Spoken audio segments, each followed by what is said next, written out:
Today we actually going to focus on multiple linear regression. The other time we started, you know, how we can characterize a relationship between variables. We started with a simple linear regression, where we got two variables, one response and one predator. Of course, I walk you through how to fit a simple linear regression model. Um, you know, at times we can actually have a situation whereby a single variable, a single predator variable may not be enough to explain the response. And that is the reason why we're actually going to go beyond using one predator. Because if more than one predator can do the job and you settle for one single predator, of course, you're actually going to mislead. And that is the reason why we actually want to focus on what we call multiple linear regression. I think I mentioned in this class that uh, in my bachelor project, I actually work on this area where I try to look at the effects of exchange rates, inflation rate, and consumer price index on the GDP of Nigeria. Of course, in that project, I have more than one variable, and of course, I use multiple linear regression. Well, let me tell you this. Um, because the numbers of predator variable is more than one, we're basically going to be needing the idea of matrix in mathematics. I'm going to tell you this, the underlying theory that we use in statistics is mathematics. Okay, we use mathematical knowledge in statistics. So because the knowledge of matrix is actually needed in multiple linear regression, I remember I also walk you through how you can represent the simple linear regression in a matrix form, because you know why?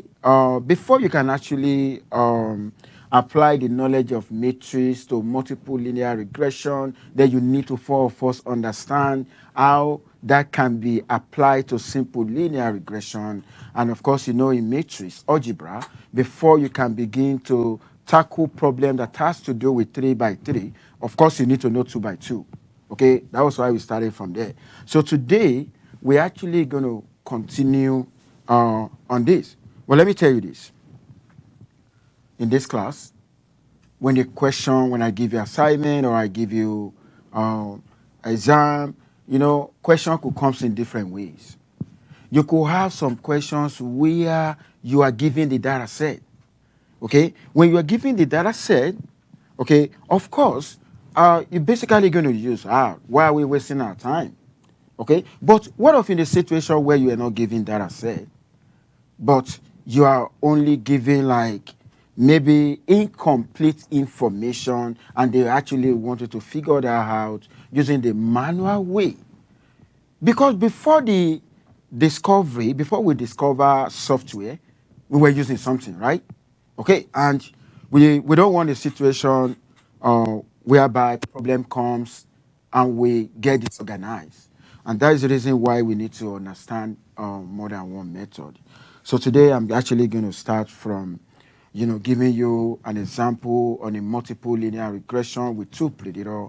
Here we are actually we want to look at the effect of cutting speed and two angle on two life. Maybe an engineer is actually working on something and that was why they say suppose that the effective life of a cutting tool depends on the cutting speed and the tool angle. Okay, now, and if you are seeking redress, like you want to characterize this relationship between these variables using statistical framework, you're basically going to start by specifying your model. Every statistical model start with assumption. Now, if we are zooming this guy, y equal to beta naught plus beta 1 x1 plus beta 2 x2 plus the error. Of course, in this module now, my x1 and x2 are the predators. And of course, my y is actually the response variable. Then you have this data set that you've collected. Okay? You know, I'm going to tell you, this is not an experimental data. This is an observational data. Because in observational data, you observe, you get this from historical, from the past, from the record, okay? So now this is actually, if you look at observation number 1, when the length of the wire is 2 and the height is 2, okay, what you basically want to do, the variables here, we have a pull strength. Let me just say, this data set that I'm giving you now, you want to use this data set, you want to look at the effect of length of the wire. You have a wire, okay, I'm going to use one as, let's say this is a wire now, right? Now, you want to look at the role of the length of this wire, and not only that, the die height of the wire on the pull strength. Maybe you want to pull.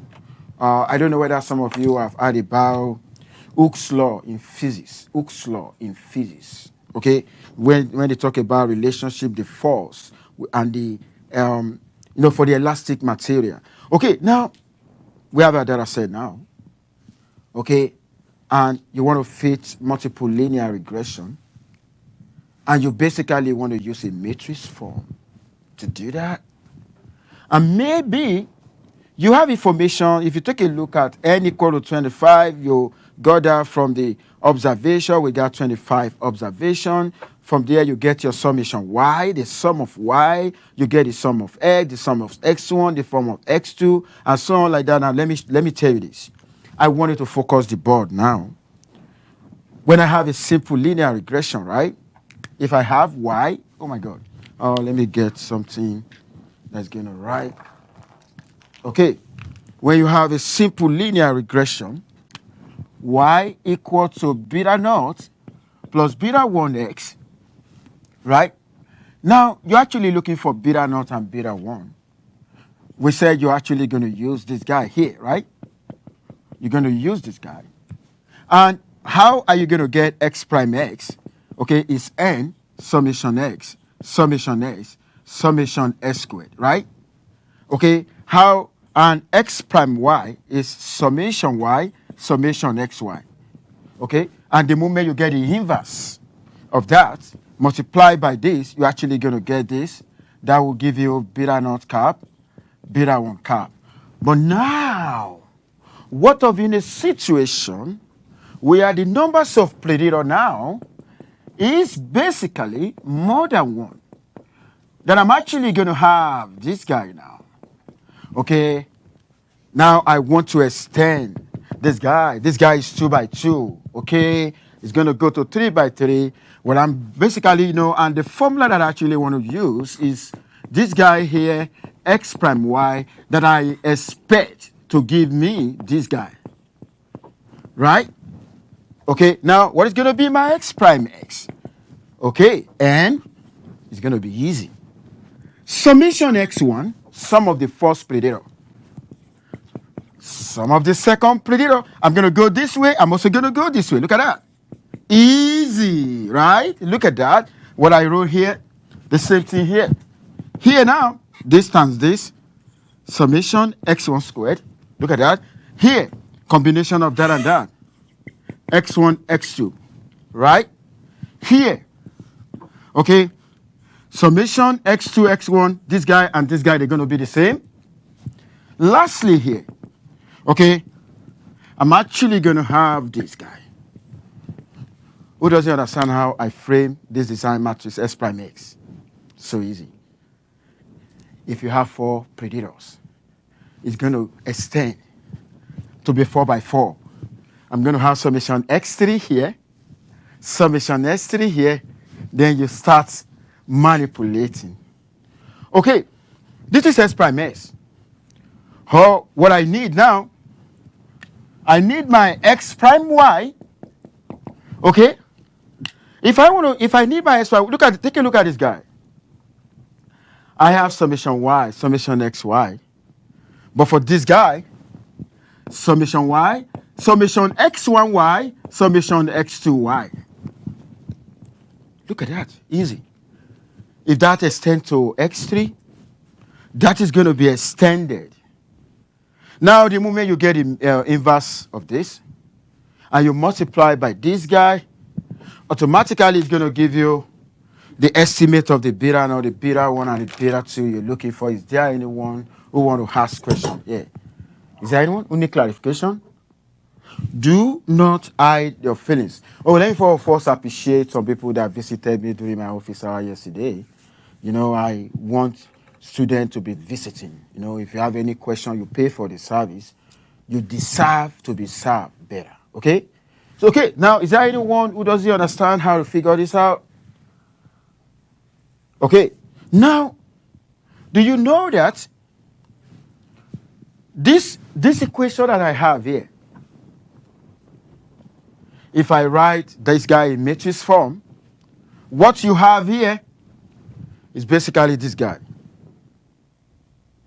Okay, now if you bring out beta naught, beta 1, beta 2, beta naught, beta 1, beta 2, beta naught, beta 1, beta 2, then you're going to have, and summation x1, you're going to have this guy here. In mathematics, another method they can use to solve linear of equations that we call system of equation, if you don't want to go by matrix approach, if you can solve this, okay? But the approach that I want you to use, that will be so easy, because in exam, even if I'm going to bring this, I'm actually going to allow you to use your calculator. Or you can use your R software, you can use whatever, you'll be able to get all this. Okay. At the end of the day, when you do that, that will give you that result. You're going to have a beta naught, you're going to have a beta 1, you're going to have a beta 2. And if you want to write your fitted module now, okay, your fitted module, you're just going to plug in the values of the beta naught that you got for the beta 1, the one that you get for beta 2.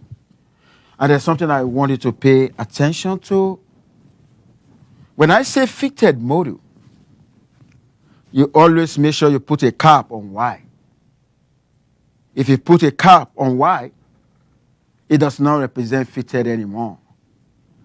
Then it's just going to be telling you it's an actual. Because when you have a y without cap, it's an actual observation or the observed response. But the module is basically fitted. The y should have a cap. Does that make sense to everyone? Okay. If that makes sense to you now, it means, generally speaking, if I actually, that is a matrix way to represent linear regression, which I'm actually going to have y, response, going to have data, it's going to be n by 1. And I'm going to have a design matrix. This is a design matrix X for situation where the numbers of predator is more than 1. I told you the other time, there's always going to be 1, 1, 1, 1 for constant. If you're talking about simple linear regression, you're only going to have this and this. If you have a 2 predator, you're going to have this, this, this. So, going forward now is more or less like I have k numbers of predator. So this is a general way to represent that. Any question? Do not hide your feelings. Okay? And if there's anyone who can't talk now, please visit me in my office hour. Because I know some students say, oh, I don't want that guy to see me when I'm asking this question. I can take you to my breakout room. Whatever we discuss will be treated with absolute degree of confidentiality. Does that make sense? Okay. Now, if you get there now, the next thing I'm actually going to talk about, okay, is, and if you take a look at this, if I have k numbers of predator, I'm actually going to have beta naught to beta k. It means the numbers of parameters will be k plus 1. Where is the 1 from? Oh, the intercept, the beta naught. Does that make sense? Okay. And you know what? the dimension of the response is always going to be the dimension of the error. Look at that. N by 1. There's also n by 1. And because y, the response, is random. I'm going to say that again. The response variable y is actually random. Because these are the observed response. For every observed response, we can actually calculate an error associated with it. How are we going to get the error? Because if I have n number of observed response, I'm also going to have n numbers of predicted response.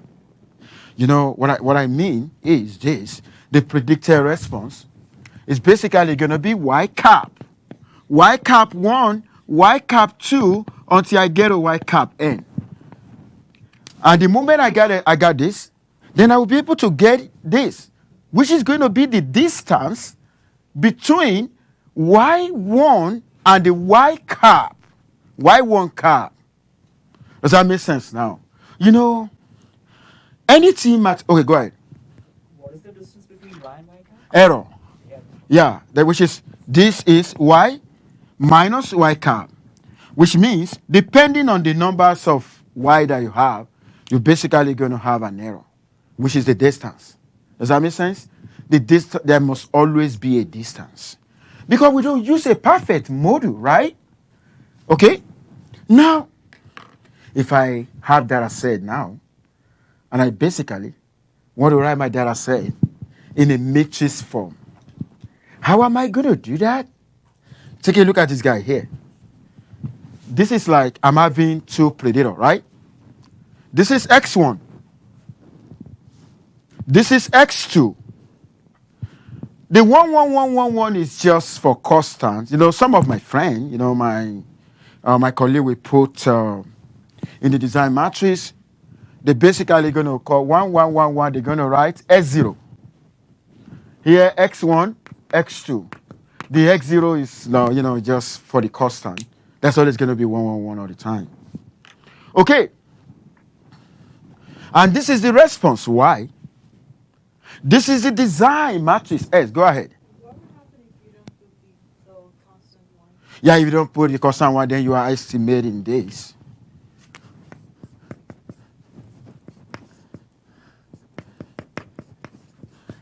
So what you are trying to say is start from origin.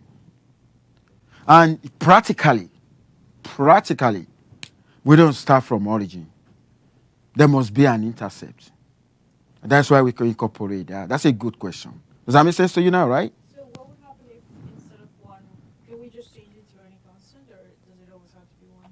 Oh, that's another good question. Oh my God, do you know why we have to, it has to be 1, why we can't change it to something else? Because the module, where do we have the idea of 1? The coefficient. What is the coefficient of beta naught in the module? 1. What is the coefficient of beta 1? X1.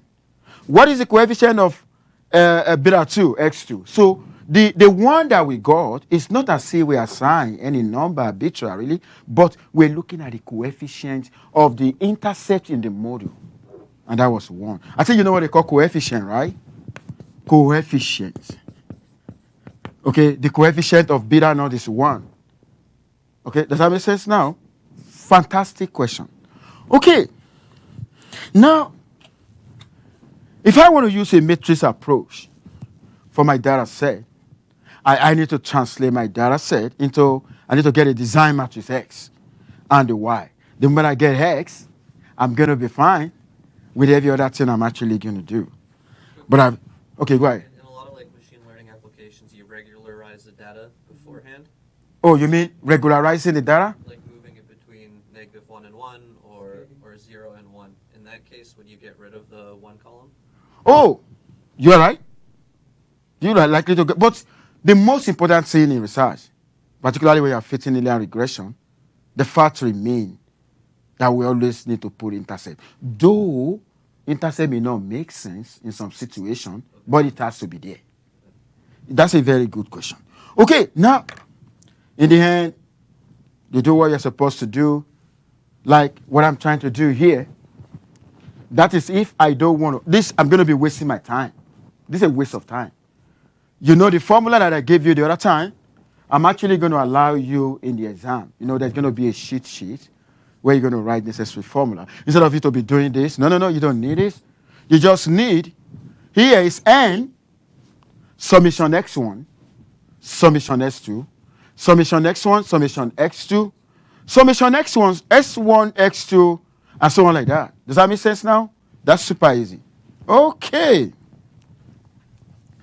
Now, then I got my beta 1. When you find the inverse of the matrix, then you have your module.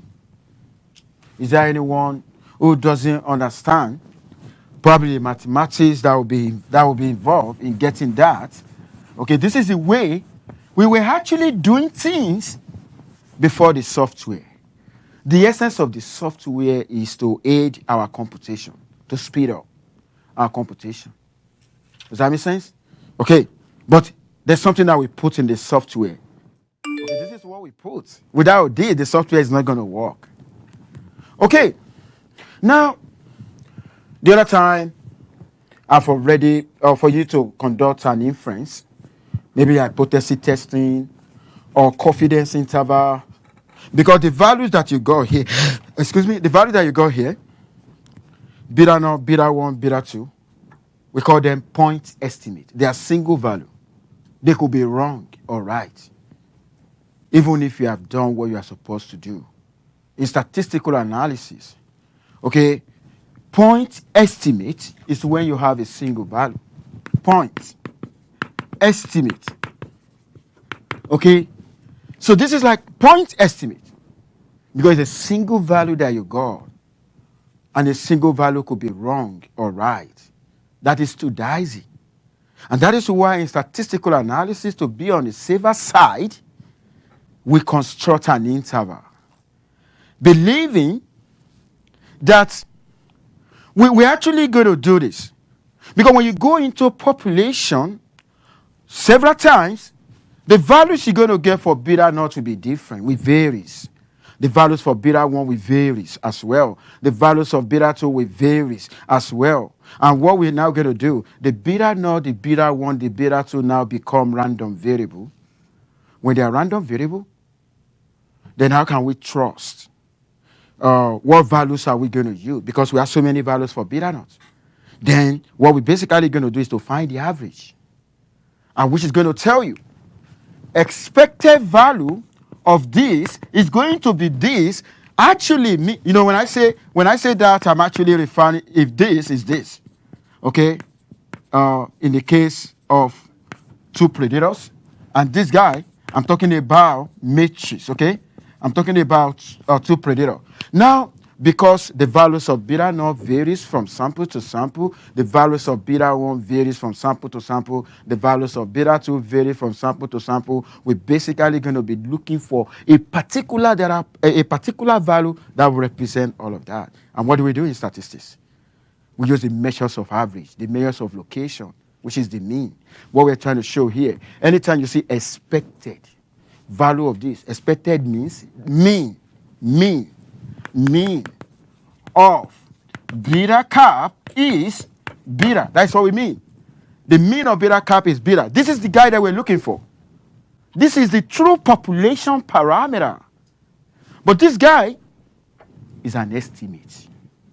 And how do we show that an estimate is okay? Then we got to show that the expected value of this equal to that. I think I showed you the other time. And, I showed you in the last class. And it actually gives us beta. And not only that, I also show you that of the variance. I think I'm actually going to write that. Okay, number 1, I show that the expected value of this equal to this. Number 2, I show that the variance of this, which is also the same as this, okay, the variance of that is sigma squared cap x prime x inverse. And some of you may be wondering, where's my sigma square? Oh, in the arrow output, the sigma square will be the square of the residual standard error. If you check your arrow output. But how do you compute that? the sigma squared is actually y prime y minus beta transpose x prime y divided by n minus, I'm not going to say 2. When I say 2, I'm referring to simple linear regression, but I'm actually going to say k, where k is going to be the numbers of parameters in the linear regression model. If I have a simple linear regression, your k is going to be equal to 2. If I have multiple linear regression, then your k is going to be the numbers of parameters in the regression model, including the intercept. Does that make sense? So this is my sigma square. My sigma square is the same thing as MSE, mean square error. Take note of that. Okay, that's taking out another characterization that we want to do.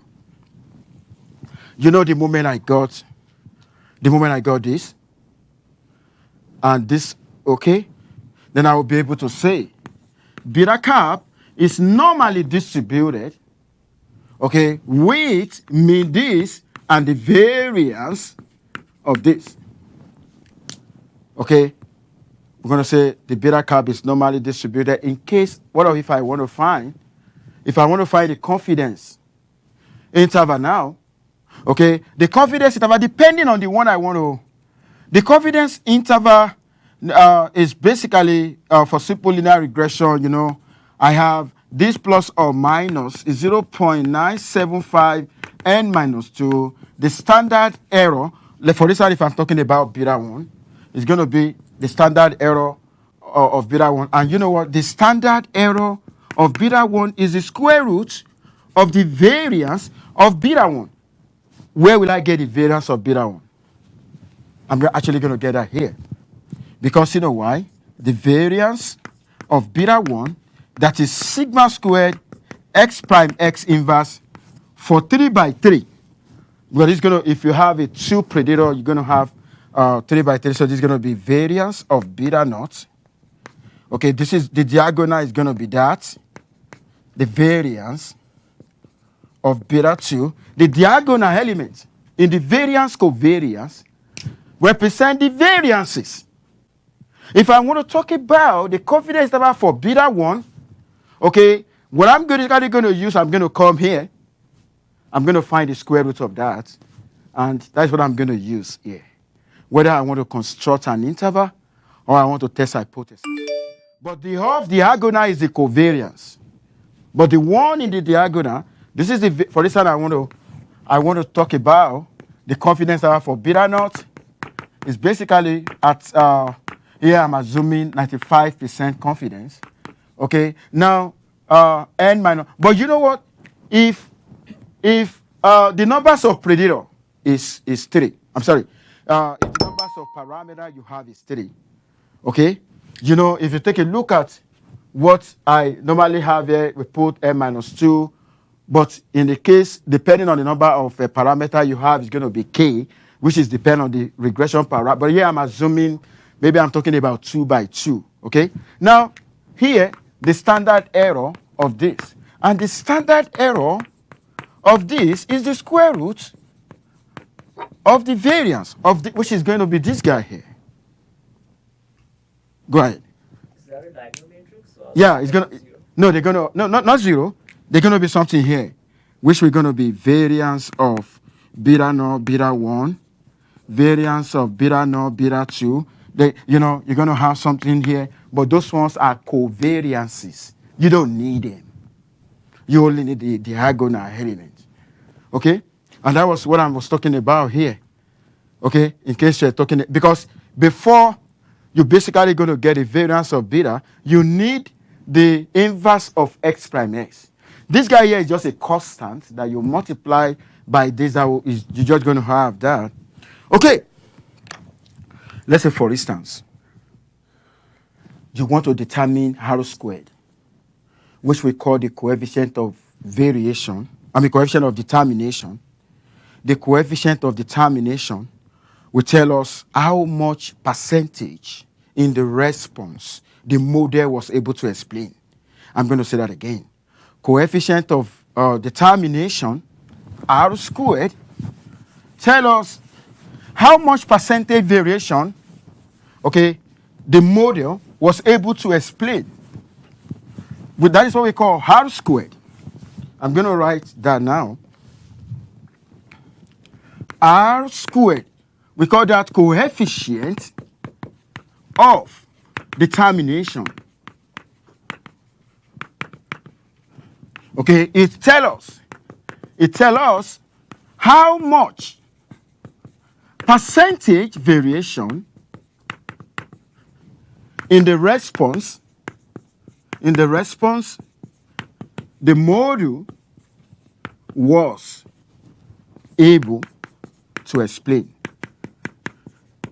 Let me tell you, we have 100% variation in the response, but we don't expect the model to explain everything because the total variation around the response can be broken down into explained variation and the unexplained variation.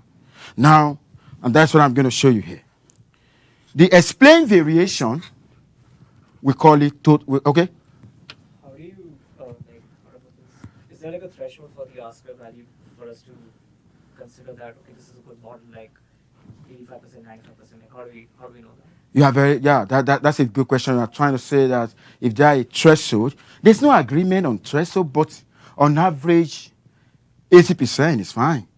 It's like somebody having 80% in a course. Say, okay, that's okay. But we want something high, but no matter how we try, it can't get to 100. Okay, does having a high, okay, maybe this doesn't work, but if you have like a high R square value, does that mean that our prediction percentage is also going to be very high? No. As time goes on, I'm going to talk, in this class, we're going to discuss something that we call sensitivity of R squared. In some situations, R squared cannot be trusted. So we have different criteria that we use in statistics. The criteria that I'm using now, I'm acting as everything is fine. That's what we call model fitness.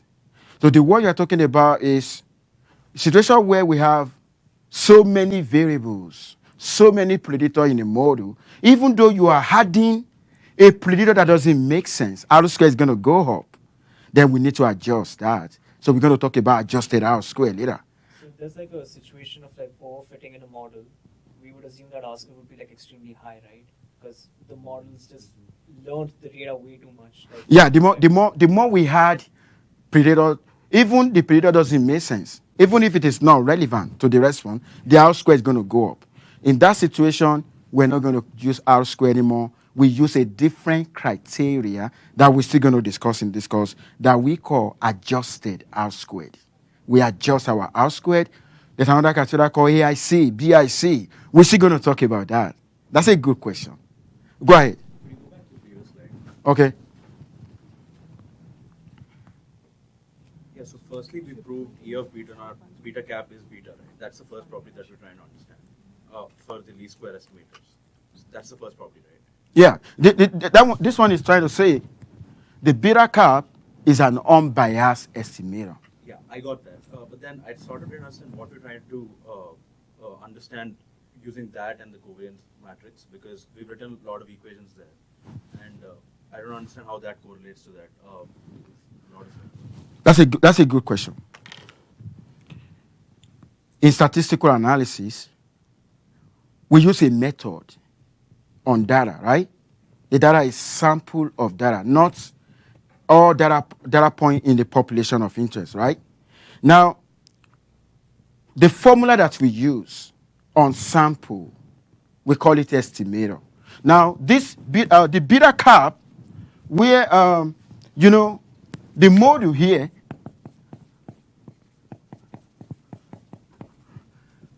this guy here, each of them has a formula. Then we're going to call them estimator. The result they give, like the value they give, we call them estimate. Now, this is a question. How do we know we are right?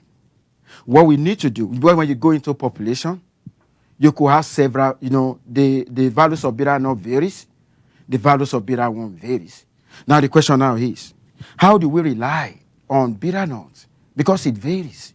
Then, if we can prove that since it varies, if I go into population 10 times, I'm actually going to have different value for this, right?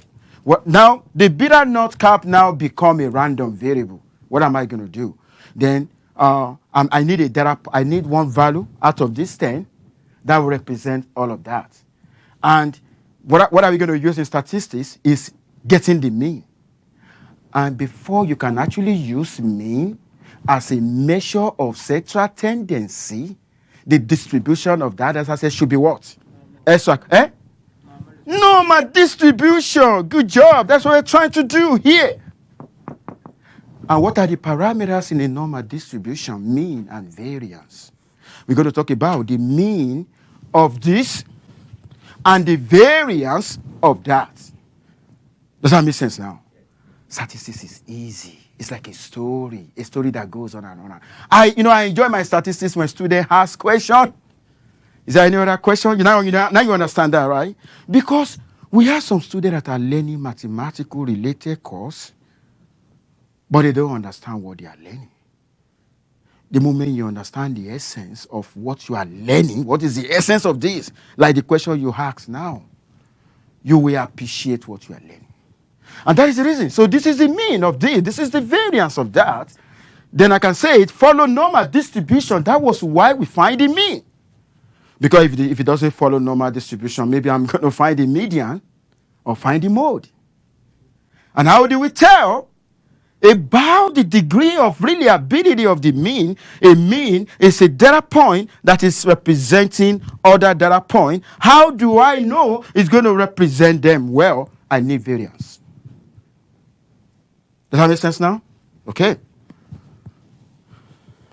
Now, as I was saying, we want to talk about coefficient of determination, which is going to tell us how much variation in the response the model will explain. When I say model, I mean the predators in the model. Now, the very first thing I'm actually going to do, I need to know what is the total variation around the response. I'm going to say that again. What is the total variation around the response? The total variation around response is what we call total sum of square. This is the formula. When you see this guy here now, sum of square total, you know what it means? It means total variations around response. I'm going to write that. Total variation around response. Total variation in terms of numbers. Okay? Now, if I want to get that from the data set, I use y prime y. Okay? Y prime y is going to be summation y squared. Then summation y, all squared divided by n, that will give me this.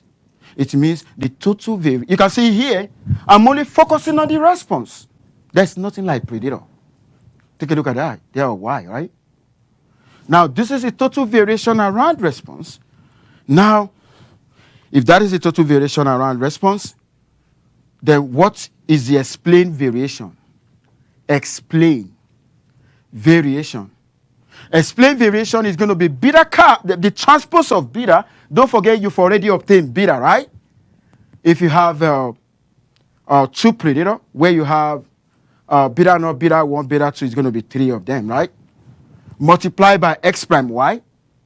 Then you subtract this guy. Okay? Now I got this. This is explained variation. Now this is the relationship. Total variation equal explained variation plus unexplained.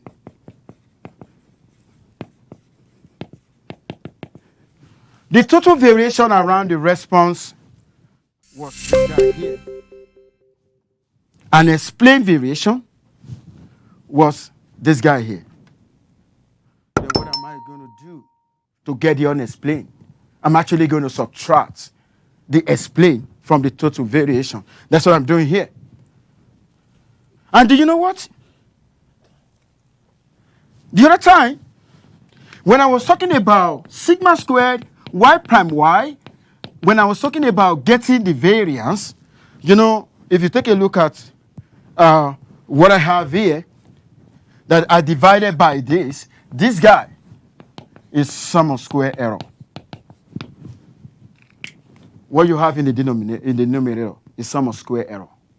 Because the sum of square error is unexplained variation, which is going to be the total variation minus the explained variation, which is this guy. And what is my half? We're just going to do a simple mathematics here.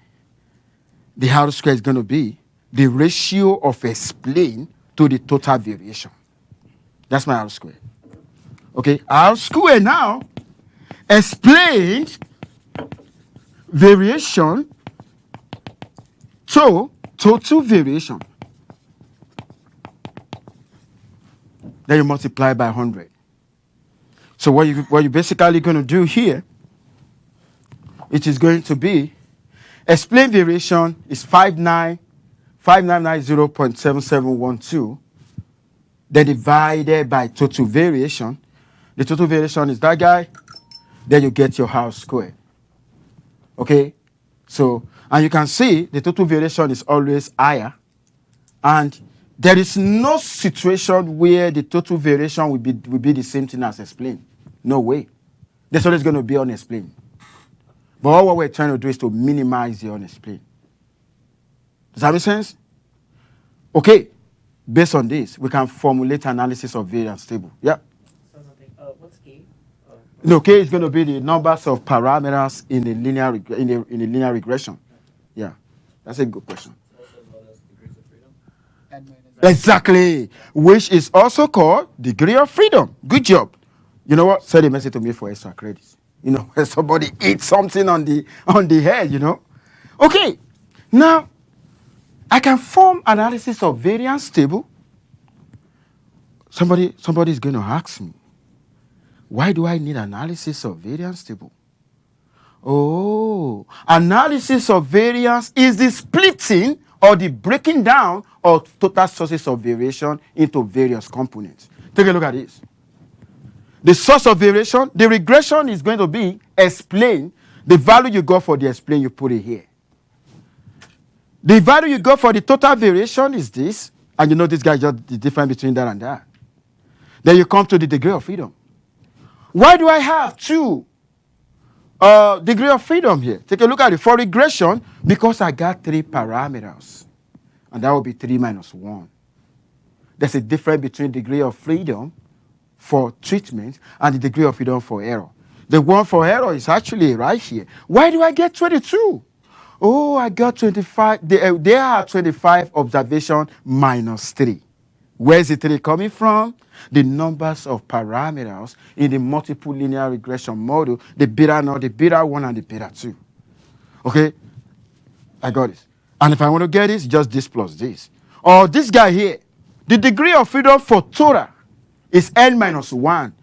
I know some of you have come across in statistics, at times you see the degree of freedom, n minus 1. In another textbook, you see n minus 2. You're going to say, what is happening here? The one for n minus 1 is the degree of freedom for Torah, the one for the response. But the degree of freedom for error is going to be n minus 2, depending on whether you're talking about simple linear regression or not. Okay, now here you'll be able to see. Now, if you now see, okay, I still have time. Now, the mean square here is just this divided by this divided by this. And after this, my half now is going to be this divided by this. Then I get a p-value for this. What am I testing? What am I testing here? You know what I'm testing? I want to test whether there's a significant linear relationship between the response variable and the predators. That's what I want to test here. Okay? You know, when you make use of a residual plot, we have a graphical way to test for absorption. But let me tell you this. Residual plot could be misleading. But the residual plot can even tell you, oh, relationship exists because there's no parent. But is the relationship that exists significant The only way to figure out whether the relationship or whatever is significant in statistics is by way of going through statistical tests that will end up in p-value. And everybody knows anywhere in the world, when the p-value is less than a given level of significance, what are you going to do? You reject the non-hypothesis. The non-hypothesis here, let me tell you, the non-hypothesis here is basically this guy here. H naught, beta naught equal to 0, beta 1 equal to 0, beta 2 equal to 0. It's trying to say all of that, they're equal to 0. And if beta 1 equal to 0, if this guy equal to 0, you don't have model in place. It means there's no linear relationship. Why the alternative is going to say at least one is not true. Yeah. And in a statement form, this one is trying to tell you the model is not adequate. It's trying to tell you the linear model you are trying to fit is not adequate. And this guy is saying the model is adequate. Then another thing this guy is representing is to say significant, no significant linear relationship. And this guy also means significant linear relationship. Does that make sense to everyone? Do you have any question? So this is using how. I'm going to start from here next time. I want to stop here today. Now, is there any question?